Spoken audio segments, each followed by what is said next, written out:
Hi, this video is part of my complete Helm course. The link is in the description of this video, so make sure to give a thumbs up, and if you don't want to miss any updates, subscribe to the channel. That being said, let's get started.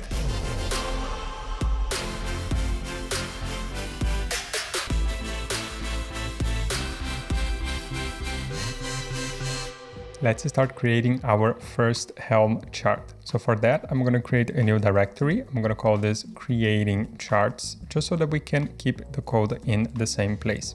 So I'm going to change into this directory here. And now I would like to create yet another directory which will host the chart files. So I'm going to create another directory here that's going to be the NGINX directory.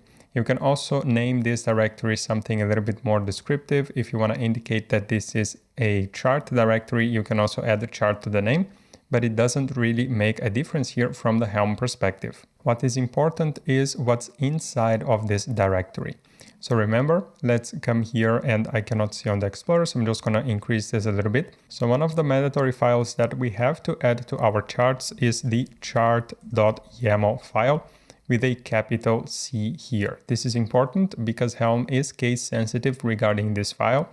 And this file here will contain metadata about our chart. So I'm just gonna say the API version will be v2. And if you're working with Helm 3, it will always be v2 here. The name of our chart, I'm just gonna say NGINX. The description here will be a Helm chart for deploying NGINX to Kubernetes. And then we will have the type here, and the type will be application. So you can either have a library or application, and we will most of the times use application because this represents that this chart here is then intended towards installing an actual application in a Kubernetes cluster. The version of our chart here will be the very first version, so I'm just going to say 0.1.0, and then here we can also specify the app version. In our case here, let's just come to Docker Hub and let's have a look at what is available in terms of tags, in terms of versions for NGINX. So I'm just going to open Docker Hub. I'm going to look for NGINX here. And at the time of this recording, you can see, let's have a look at the tags and let's scroll down. Let's see until we actually find version number here. So at the time of this recording, the latest version is 1.27.2. I'm going to add a few earlier versions here. So the application version will be 1.27.0 at this point in time. So I'm just going to leave a little bit of room here for us to play around if we wish to do so. That's enough already for our chart.yaml file. Let's then also create a values.yaml file. This file here will have no contents for now, so we're not going to define any values for our Helm templates. We're going to populate that a little bit later on after we start exploring Go templates.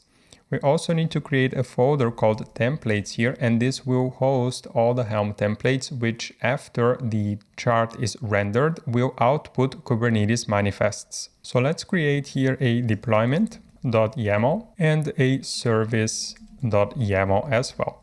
Right, so we're just going to have deployment and a service. Let's quickly define here both the deployment and the service. So the deployment will be API version. It's coming from apps/v1, and that will just really be here a pure Kubernetes manifest. So we would just create a deployment, a traditional Kubernetes deployment. The kind will be deployment. Metadata here, we're going to hard code everything for now. Now, once again, this is the very first lecture of us creating our own charts.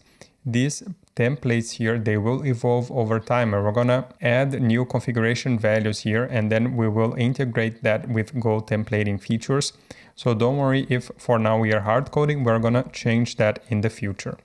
So the name is just going to be NGINX, labels, app here will also be NGINX. Then the specification for the deployment will contain the number of replicas, that's going to be 1. The selector here will be match labels, and that's going to be app NGINX like so. Then we have the template for the pods, so template, metadata, labels, app::NGINX, so app::NGINX like so. And the label here, it does need to match the labels under the match labels condition of our selector. So just keep that in mind, that you're using exactly the same labels here. We will then add the pod specification, and it will just contain a single container. So let's add containers here and a single entry. The name will be NGINX.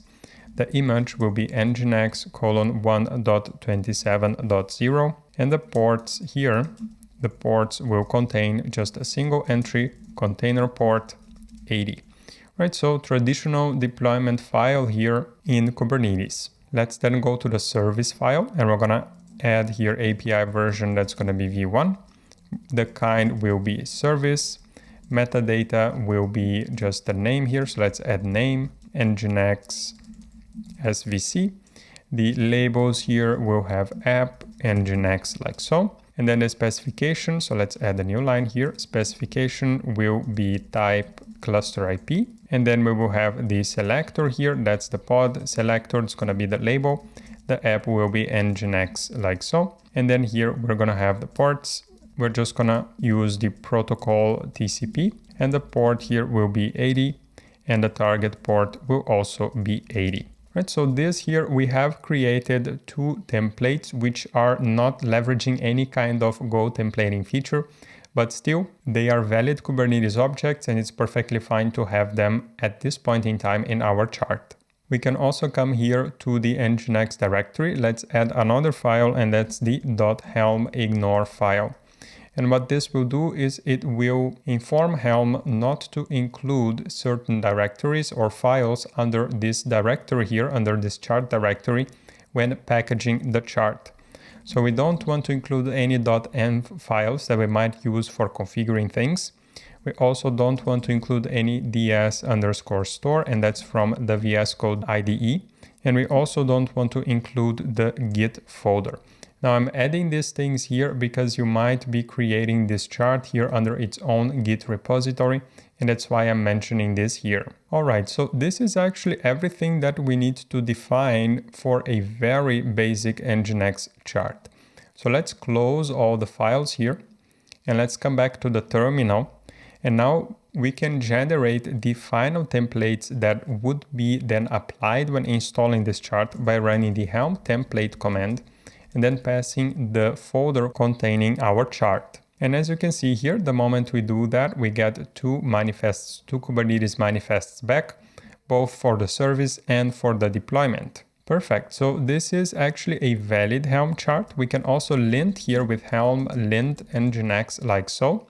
And you will see that the only thing that it's saying here is that, well, you could add an icon to your chart.yaml file, but it is just an information, right? So there are no charts failed here. So our chart is actually a valid chart, and we could install our chart by providing here the name of our release as we want to have it, and then the folder of the chart. If we do that here, then you will see, perfect, our chart is installed. And if we have a look at our pods, so kubectl get pods, we will get our NGINX pod here up and running. Our service is also available with kubectl get svc, and our NGINX svc is here created as well. So congratulations on creating your first Helm chart. As you can see, the process is not really that complicated. It's actually fairly straightforward. We are creating a bunch of Kubernetes manifests, which will then be customized by using Go templating and the values that we provide here, as well as the values coming from the users,